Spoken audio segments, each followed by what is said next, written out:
It was a cool autumn evening in the heart of Washington, D.C., where the streets buzzed with life. The air carried the faint smell of roasted peanuts from a nearby vendor, and people hurried along the sidewalks, lost in their own worlds. Among them sat a man at an outdoor cafe table, sipping coffee while keeping a watchful eye on the crowd. He wasn't just another face in the bustling city. He was someone who knew how to blend in, but also stood out when it mattered most. This man had spent years mastering the art of staying invisible. His job required patience, sharp instincts, and nerves of steel. For the past few months, he'd been working deep undercover, gathering information about a dangerous arms dealer rumored to operate in the area. It wasn't glamorous work. It was slow, risky, and often thankless. But tonight felt different. Something in the atmosphere made him uneasy, though he couldn't quite put his finger on it. As he scanned the crowd, pretending to scroll through his phone, two unmarked police cars pulled up near the cafe. Their arrival didn't cause much commotion, but it caught his attention immediately. Unmarked cars usually meant trouble, especially in this part of town. He watched as 4 officers stepped out, their movements deliberate and focused. They weren't here for coffee or small talk, they were looking for someone. At first, the man thought nothing of it. Maybe they were after one of the petty criminals who liked to hang around the neighborhood. But then he noticed something unsettling. All 4 officers were heading straight toward him. His heart skipped a beat. Could they somehow know who he really was? No, that was impossible. Or so he told himself. "Sir, we need you to come with us," one of the officers said firmly, standing close enough to block his path. The man froze for a split second before forcing himself to stay calm. Panicking wouldn't help. Not now, not ever. Slowly, he placed his coffee cup back on the table and raised his hand slightly, showing he wasn't a threat. "I'm happy to cooperate," he replied smoothly, his voice steady despite the storm brewing inside him. "But I think there's been some kind of mistake." The officer didn't look convinced. "We'll sort it out at the station. Now step away from the table." The man hesitated for a moment, weighing his options. If he revealed his true identity, right then and there it could blow his entire operation wide open. On the flip side, resisting arrest would only make things worse. So he did what any trained professional would do. He played along. As the officers moved closer, one of them pulling out handcuffs, a small crowd began to gather. People stopped to watch, curious about what was happening. Some whispered among themselves, while others whipped out their phones to record the scene. One young woman stood nearby, holding her phone high as she live-streamed the encounter. Her camera captured every detail, the tense expressions on the officers' faces, the calm demeanor of the man being questioned, and the growing unease in the air. What none of them realized, however, was that this seemingly routine arrest was about to take a shocking turn, one that would leave everyone questioning what they thought they knew. For the man sitting at the cafe table, the stakes couldn't have been higher. Every second counted and every decision mattered. Little did anyone know the real drama was just beginning. The man stood quietly as the officers moved in, their movements deliberate and practiced. Handcuffs clicked into place around his wrists, cold and unyielding. He kept his expression neutral, not wanting to give anything away, but inside, his mind was racing. This wasn't supposed to happen. Not now, not like this. He had spent years perfecting the art of blending in, of staying under the radar. But here he was, being treated like a common criminal in front of a growing crowd of onlookers. One of the officers grabbed his arm firmly and began leading him toward the patrol car. The man didn't resist. He knew better than to fight back.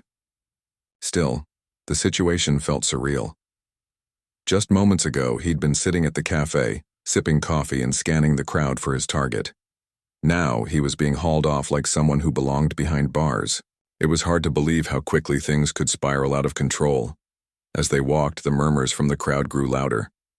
Some people whispered about racial profiling, pointing out that the man looked calm and composed, not like someone guilty of wrongdoing. Others speculated wildly, wondering if he was involved in something serious or if this was all just a misunderstanding. A few even shouted questions at the officers, demanding to know why they were arresting him. The tension in the air was palpable. The young woman with the phone continued live streaming, her voice trembling slightly as she narrated the scene. "This is crazy," she said to her viewers. "They're arresting this guy right here in broad daylight and no one knows why. Look at him. He doesn't seem dangerous at all." Her words echoed what many in the crowd were thinking. To them, this arrest seemed suspicious, almost unjust. Meanwhile, the man tried to stay focused. He couldn't afford to lose his cool, not when so much was at stake. If he revealed his true identity now, it would blow his cover and possibly jeopardize lives. Yet keeping quiet came with its own risks. Every second he stayed silent gave the officers more reason to believe they were doing the right thing. It was a delicate balancing act, and he knew he had to tread carefully. Just as the officers opened the door to the patrol car, preparing to shove him inside, a new voice cut through the chaos. It was sharp, authoritative, and impossible to ignore. "Stop right there," the voice commanded. Everyone turned to see a sleek black SUV screech to a halt beside the scene. Out stepped a woman dressed in a crisp suit, her presence commanding attention. She held up a badge, letting everyone know exactly who she was. "I'm Director Hayes with the Central Intelligence Agency," she announced, her tone leaving no room for argument. "This man is under my direct supervision. You need to release him immediately." The officers froze, unsure how to respond. One of them muttered into his radio, seeking guidance from higher-ups. The crowd erupted into whispers again, trying to make sense of what was happening. Was this really an undercover agent? And if so, why hadn't anyone known? Director Hayes wasted no time. She stepped closer to the group, her eyes locked onto the lead officer. "You have 30 seconds to remove those cuffs before I call your chief and explain why federal resources are being wasted harassing one of our top operatives," she said firmly. Her words carried weight, and the officers exchanged nervous glances. Reluctantly, they uncuffed the man, though their expressions showed clear frustration. The tension between law enforcement agencies was evident, but for now the immediate crisis was over. Or so it seemed. As the handcuffs fell away, the man rubbed his wrists, feeling a mix of relief and unease. He glanced at Director Hayes, silently, thanking her for stepping in. But he also knew this wasn't the end, it was only the beginning. Something about the timing of her arrival felt off, almost too convenient. Had she been watching the whole time? Did she suspect something bigger was at play? Before anyone could say another word, a loud explosion rocked the street half a block away. Smoke billowed into the sky and screams filled the air. People scattered in every direction, panic spreading like wildfire. For a brief moment, everyone forgot about the man standing near the patrol car. All eyes turned toward the source of the blast. But he didn't hesitate. Years of training kicked in, and he sprang into action without waiting for orders. Whatever had caused the explosion, he knew it wasn't random. This was connected to his mission, there was no doubt about it. As he ran toward the chaos, his mind raced with possibilities. Could this be the work of the arms dealer he'd been tracking? Or was it something else entirely? Behind him, the officers shouted after him, torn between following protocol and pursuing the unknown threat. Even Director Hayes called out, urging him to stand down, but he ignored them all, driven by instinct and duty. He couldn't afford to stop now, not when lives were on the line. The scene unfolding around him was chaotic, a swirl of smoke, debris, and terrified faces. But amidst the madness, one figure caught his eye. Someone was running away from the explosion, moving fast and low to avoid detection. Whoever it was, they weren't sticking around to help. Instead, they were fleeing the scene, their actions screaming guilt. Without hesitation, the man gave chase. He weaved through the panicked crowd, dodging obstacles and pushing forward with relentless determination. Adrenaline coursed through his veins, sharpening his focus. This wasn't just about clearing his name anymore. It was about stopping whoever was responsible for the destruction and ensuring no one else got hurt. As he closed the gap between himself and the fleeing figure, the pieces began falling into place. This wasn't just a random act of violence. It was calculated, targeted, and deeply personal, and the man chasing the suspect knew exactly what was at stake. The chase was on, and it felt like the entire world had narrowed down to just two people.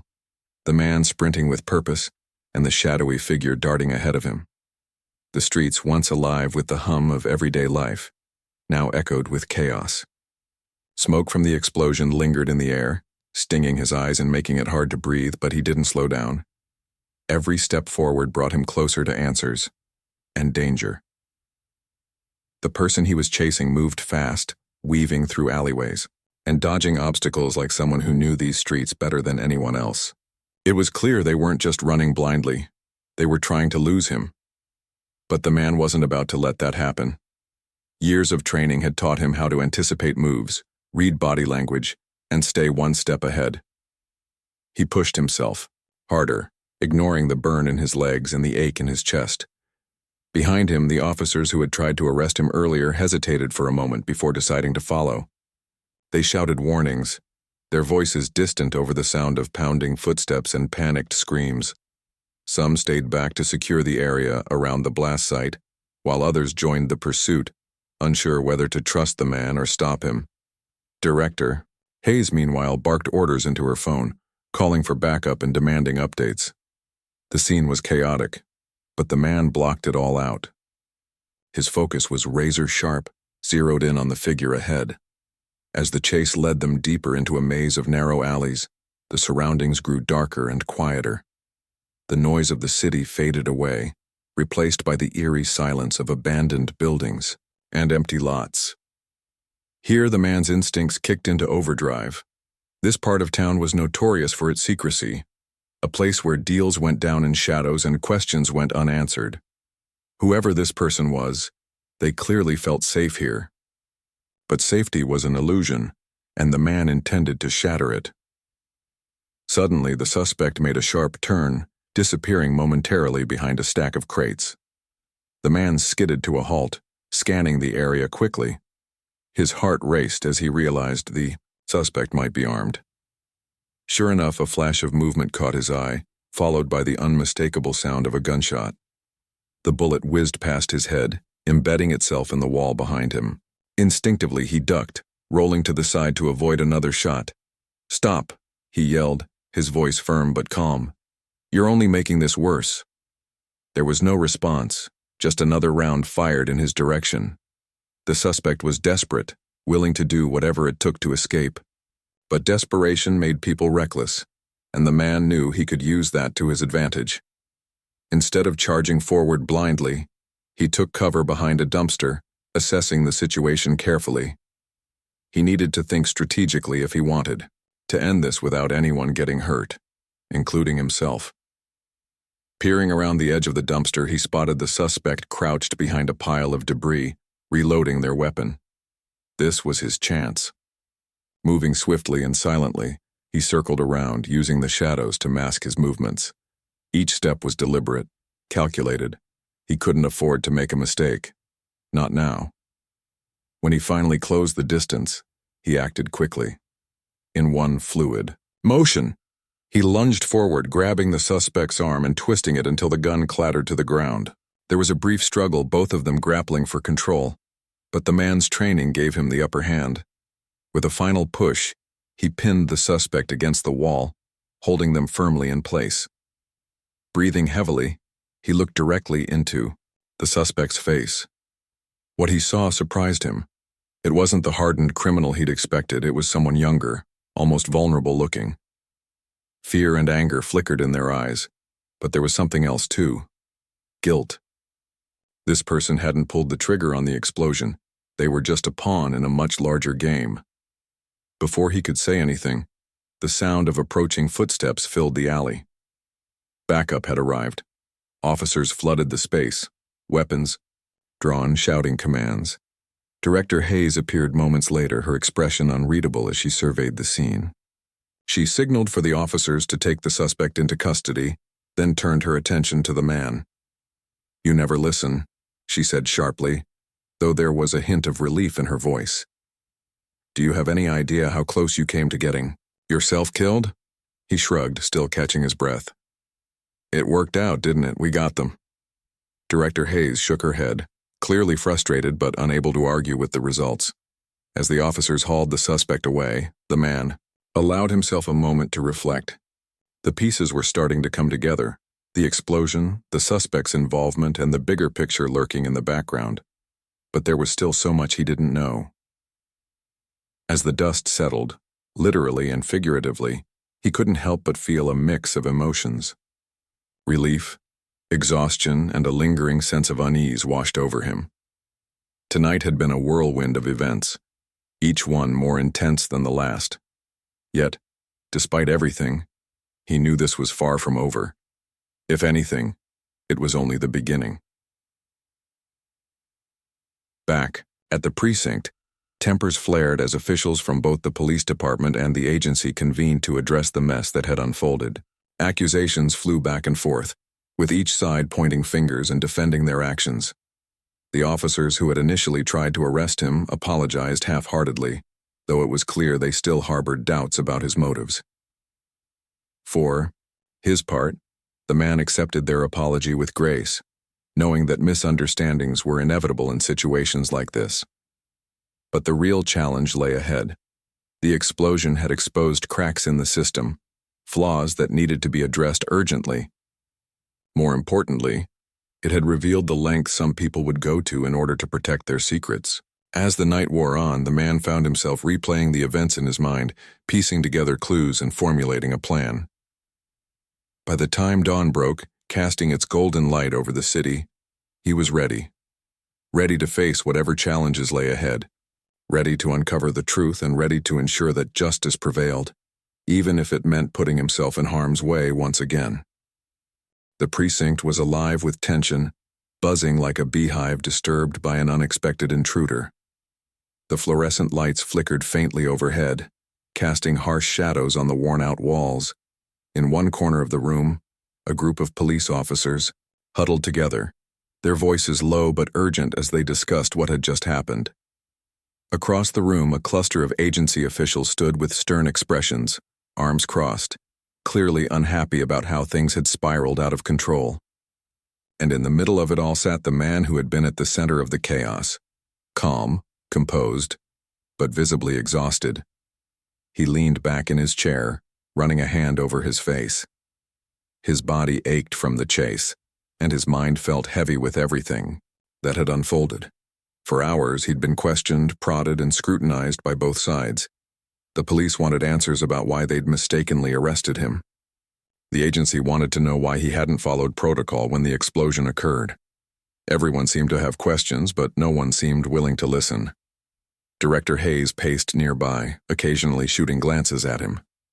She looked frustrated, though whether it was directed at him or the situation itself was unclear. Every now and then, she'd stop to exchange terse words with one of her colleagues before resuming her pacing. It was obvious she was under immense pressure. This incident wasn't just a blip. It was a full-blown mess, one that could damage relationships between agencies and spark public outrage if word got out. Meanwhile, the young suspect, the same person he'd chased through the alleys, was being held in another part of the building. Officers were interrogating them, trying to piece together what role they played in the explosion. From what little information had trickled out, it seemed the suspect wasn't the mastermind behind the attack. Instead, they were a pawn, someone hired to do the dirty work without knowing the full scope of the operation. That revelation raised more questions than it answered. Who was pulling the strings? And why target such a busy area? As the night wore on, tempers flared. One officer slammed his fist on a table, accusing the agency of withholding critical intel that could have prevented the explosion.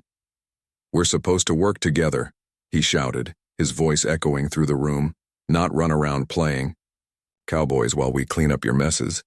A senior official from the agency shot back, his tone icy. "If your team had done its job properly instead of jumping to conclusions, none of this would have happened. You nearly compromised an entire operation tonight." The argument escalated quickly, voices rising until it felt like the whole room might explode again. The man sat quietly through it all, observing the scene unfold with a mix of frustration and resignation. He understood where both sides were coming from. The police felt blindsided, left in the dark while dangerous operations unfolded right under their noses. The agency, on the other hand, operated in secrecy for a reason: to protect national security and prevent threats before they materialized. But tonight, those two worlds had collided in spectacular fashion, leaving everyone scrambling to pick up the pieces. Eventually, Director Hayes stepped in, raising her hand to silence the room. Her voice cut through the noise like a knife. "Enough," she said firmly. "This isn't helping anyone. We need to focus on what matters, finding out who's responsible for the explosion and stopping them before they strike again." Her words brought a temporary ceasefire, though the tension remained thick in the air. Slowly, people began dispersing, heading off to tackle different aspects of the investigation. Some stayed behind to review surveillance footage. Others went to interview witnesses. The man, however, was asked to remain seated. Director Hayes pulled up a chair across from him, leaning forward with an intensity that made it clear she meant business. "Talk to me," she said simply, her gaze locking onto his. "Tell me everything you saw, heard, and felt tonight. No filters, no holding back." He took a deep breath, collecting his thoughts before diving into his account. He described the initial arrest, the explosion, the chase through the alleys, and finally the confrontation with the suspect. As he spoke, he noticed something shift in Director Hayes' expression. At first, she listened intently, nodding along as he recounted the events. But when he mentioned the look of guilt in the suspect's eyes, her brow furrowed slightly, and she leaned back in her chair, her fingers tapping rhythmically against the armrest. "You think they knew more than they let on?" she asked after a pause. "I don't think they did," he replied confidently. "Whoever hired them gave them just enough rope to hang themselves. They weren't told the full plan because whoever's behind this doesn't trust anyone completely." "Director." Hayes nodded slowly, processing his words. "Makes sense. Classic divide-and-conquer strategy. Keep everyone isolated so no single piece can connect the dots." The conversation shifted gears as they began discussing next steps. The suspect was already spilling details during interrogation, but much of it was fragmented and unreliable. What they needed was hard evidence, something concrete that could lead them to the real culprits. The man suggested revisiting the blast site, hoping to find clues that might have been missed in the chaos. Director Hayes agreed, assigning a EI team to comb through the wreckage with fresh eyes. As the meeting wrapped up, the man felt a renewed sense of purpose. Despite the exhaustion weighing down his body, his mind was sharp and focused. There was still so much work to be done, but he knew they were closer to unraveling the truth than they had been hours earlier. Still, he couldn't shake the feeling that time was running out. Whoever orchestrated the explosion wouldn't stop there, not unless they were stopped first. Outside the precinct, the city was beginning to stir awake. Streetlights blinked off as the sun peeked over the horizon, painting the sky in shades of orange and pink. The contrast between the calm morning and the storm inside the building was striking. Life carried on as usual for most people, oblivious to the danger lurking beneath the surface. Back inside, the man stood near a window watching the sunrise. He thought about the young suspect locked away in a holding cell, scared and confused. He thought about the officers outside, still fuming over what had transpired. And he thought about the countless lives that hung in the balance, all because someone somewhere had decided to play games with fire. As Director Hayes approached him, breaking the silence, her voice was softer this time, almost sympathetic. "You've been through a lot tonight," she said, "but I need you to keep going. Can you handle it?" He turned to face her, his expression unwavering. "I didn't sign up for this life expecting it to be easy. Let's finish what we started." With that, they walked out of the precinct together, stepping into the light of a new day. The road ahead was uncertain, fraught with challenges and dangers, but one thing was clear: giving up wasn't an option, not now, not ever. The morning sun stretched across the city, its golden rays bouncing off glass buildings and warming the cold pavement below. But for the man standing outside the precinct, there was no time to enjoy the beauty of dawn. His mind was racing, piecing together fragments of information like a puzzle that refused to fit neatly. The explosion, the suspect, the arguments in the precinct, all of it pointed to something bigger, darker, and far more dangerous than anyone had anticipated. Director Hayes stood beside him, her phone pressed to her ear as she listened intently to updates from the team combing through the blast site. She nodded occasionally, jotting down notes on a small notepad she always carried with her. When she hung up, her expression was grim but determined. "They found traces of a high-grade explosive," she said without preamble. "Not something you can pick up at your local hardware store." The man frowned, his stomach tightening.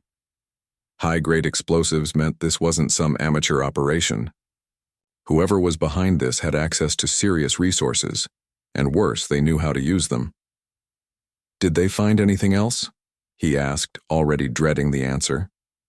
"They're still processing the scene," she replied, slipping the notebook back into her pocket. "But there's something else we need to consider. If this is part of a larger plan, we might not have much time before they strike again." That thought sent a chill down his spine. Time was their enemy now, ticking away steadily while they scrambled to catch up.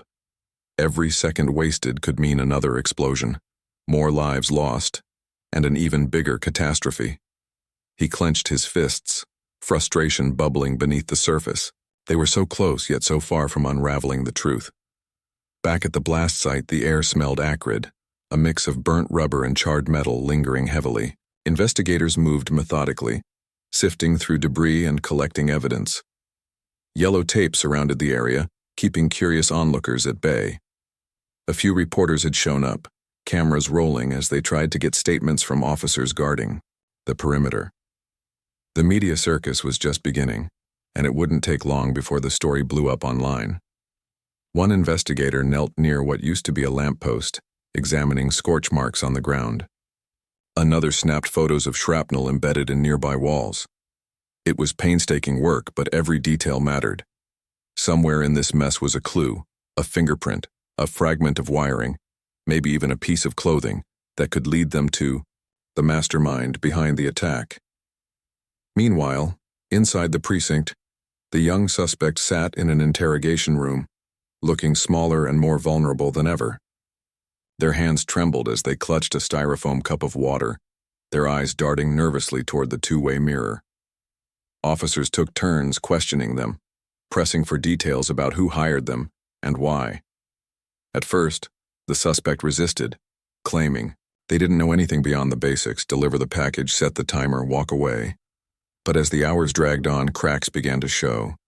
It wasn't supposed to hurt anyone, the suspect finally blurted out, tears streaming down their face. "They told me it was just a distraction. No one said people would die." The officers exchanged glances, sensing they were onto something. One of them leaned forward, their tone softer but firm. "We believe you. But you need to tell us everything you know if you want to make this right. Who gave you the package? Where did you meet them?" The suspect hesitated, clearly torn between fear and guilt. Finally, they whispered a name, or at least a description. Someone older, well-dressed, with a voice that commanded respect. They'd met in a parking garage late at night, exchanged brief instructions, and parted ways. That was all they remembered. When the officers relayed this information to Director Hayes, she immediately recognized the pattern. This wasn't the first time someone fitting that description had popped up in agency files. It was a ghost, a shadowy figure known only by reputation, dangerous, elusive, and always one step ahead. If this person really was involved, then stopping them wouldn't be easy. As the day wore on, the man found himself back in the field, retracing the suspect's steps. He visited the parking garage where the meeting had taken place, searching for any signs of surveillance footage or physical evidence. The space was eerily quiet, the hum of fluorescent lights overhead, the only sound breaking the silence. He walked slowly, scanning the area for anything unusual. Near a corner pillar, he spotted a cigarette butt crushed against the concrete. It seemed insignificant, but instincts told him otherwise. Carefully, he picked it up using a pair of gloves, sealing it in a plastic bag for analysis. Later, he stopped by a cafe mentioned in the suspect's account. The staff barely noticed him as he entered, blending seamlessly into the crowd. He ordered coffee and casually struck up conversations with employees, asking if they remembered seeing anyone suspicious recently. One barista recalled a man matching the description, Sharp suit, expensive watch, sitting alone at a table and making calls. The memory was vague, but it confirmed what they already suspected. The mastermind liked to operate in plain sight, confident in their ability to remain invisible. By evening, the pieces were starting to come together. Surveillance footage from the parking garage revealed glimpses of the mysterious figure, though their face remained obscured. Phone records tied to the suspect led to burner devices, each call lasting mere seconds. It was clear whoever was pulling the strings had planned, meticulously, leaving no room for error. Yet despite their caution, they'd made one fatal mistake. They underestimated the determination of those hunting them. As the man reviewed the evidence with Director Hayes, a new theory began to form. The explosion wasn't random. It was a test run, a way to gauge law enforcement's response and identify weaknesses in the system. If true, then the real target was still out there, waiting to be struck.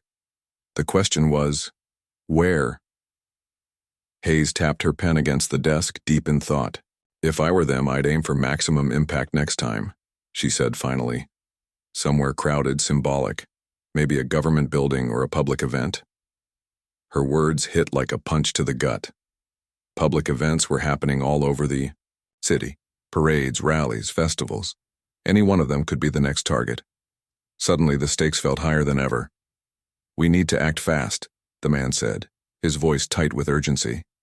Start cross-referencing known threats, monitoring, social media, anything that might give us a lead. Hayes nodded. I'll rally the teams. You focus on connecting the dots. We don't have a moment to lose. That night, as the city slept, the man sat alone in a dimly lit office, surrounded by files and maps. His eyes burned from lack of sleep, but he couldn't stop. Not now. Somewhere in this sea of information was the key to stopping the next attack. He pored over data, drawing lines between seemingly unrelated points until a pattern emerged. A location, a date, a time. For the first time in days, he allowed himself a flicker of hope. They weren't too late.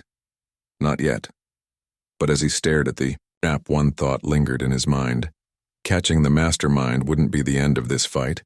There would always be others, waiting in the shadows, ready to strike. The battle for justice never truly ended. It simply evolved. With renewed resolve, he grabbed his jacket and headed out into the cool night air. Tomorrow would bring challenges, dangers, and perhaps even heartbreak. But tonight, he let himself believe that victory was possible, and sometimes that belief was enough to keep moving forward. The morning arrived with a heaviness that weighed on everyone involved in the investigation. The city buzzed as usual, oblivious to the storm brewing beneath its surface.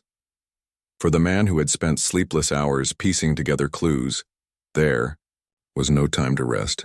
Every fiber of his being was focused on one thing: stopping the next attack. He knew they were running out of time, and the pressure bore down on him like a mountain. Director Hayes called an emergency meeting at the agency headquarters, gathering key members of the team to strategize. The room was filled with tension, the kind that made the air feel thick and hard to breathe. Maps covered the walls, marked with red circles around potential targets. Surveillance photos, phone records, and timelines sprawled across the table, creating a chaotic mosaic of information. Everyone spoke at once, voices rising over each other as theories clashed and ideas collided. Listen up, Director Hayes barked, slamming her hand on the table to silence the room. We don't have time for chaos. If we're going to stop this, we need to work together and fast. The man stepped forward, pointing to a specific location on the map. This is our best bet, he said firmly. It's a public event happening tomorrow evening, a charity gala at the convention center. Thousands of people will be there, including government officials and high-profile figures. If they're looking for maximum impact, this fits the profile. A murmur rippled through the room. Some nodded in agreement. Others looked skeptical. One analyst raised a hand hesitantly. What if it's a diversion? What if they hit somewhere else while we're focused on the gala? It's possible, Director Hayes admitted. But we can't afford to spread ourselves too thin. We'll deploy teams to secondary locations, but the bulk of our resources needs to go here. She tapped the map where the man had pointed. If we miss this chance, we might not get another. Preparations began immediately. Teams fanned out across the city, setting up surveillance posts near the convention center and monitoring social media for any unusual activity. Bomb-sniffing dogs patrolled the venue, their handlers alert for even the slightest hint of danger. Undercover agents blended into the crowd, ready to act at a moment's notice. The man himself took position inside the building, stationed near the main entrance where he could observe arrivals and keep an eye on the surrounding area. As the hours ticked by, the anticipation grew unbearable. Every car that pulled up, every person who walked through the doors felt like a potential threat. Security guards scanned tickets and IDs, their eyes scanning faces for signs of nervousness or hesitation. Guests mingled, laughing and chatting, unaware of the invisible net of protection surrounding them. Then, just as the sun dipped below the horizon and the lights of the convention center illuminated the night sky, something caught the man's attention. A delivery van parked outside the service entrance, its engine idling. It wasn't unusual for vendors to make last-minute deliveries, but something about this van felt off. The driver sat motionless behind the wheel, staring straight ahead instead of unloading supplies. He signaled to a nearby officer who radioed for backup. Together they approached the van cautiously, weapons drawn but hidden from view. As they neared, the driver suddenly reached for something on the passenger seat. Without hesitation, the man shouted, "Show me your hands." The driver froze, then slowly raised their arms. Officers moved in, pulling the door open and yanking the driver out. Inside the van, they found crates packed with explosives, enough to level the entire building. The man let out a breath he didn't realize he'd been holding. They'd stopped, just in time. Back at headquarters, the mood shifted from tension to relief, but only briefly. The driver confessed quickly under questioning, revealing details about the operation and confirming the involvement of the shadowy figure they'd been chasing. This person, whoever they were, had orchestrated everything from afar, using intermediaries, like the suspect and the driver, to carry out their plans. But now, thanks to the man's relentless pursuit, they finally had enough evidence to track them down. Director Hayes stood before the team, her expression a mix of pride and exhaustion. "You did good," she said simply. "All of you. Tonight, we saved lives, but this isn't over. Not yet." She turned to the man, her gaze steady. "You've earned some rest, but I need you ready to move again soon. We're closer than ever to catching the person behind this. Don't let your guard down." He nodded, knowing she was right. There would be no celebration until the mastermind was brought to justice. Still, as he left the building and stepped into the cool night air, he allowed himself a rare moment of quiet reflection. The weight of the past few days pressed down on him, but so did a sense of purpose. He had chosen this life, not for glory or recognition, but because someone had to stand between chaos and order. Someone had to protect the innocent. The next morning, the city woke up to headlines praising law enforcement for thwarting a major attack. Social media buzzed with gratitude and admiration for the officers and agents who had worked tirelessly to keep everyone safe. But for the man, the praise meant little. What mattered most was the knowledge that he'd done his job, that he'd made a difference. At the precinct, tempers had cooled, replaced by a newfound respect between the police and the agency. Officers shook hands with agents, acknowledging the importance of collaboration. Mistakes had been made, yes, but lessons had been learned. Trust, though fragile, was beginning to rebuild. For the man, the aftermath was bittersweet.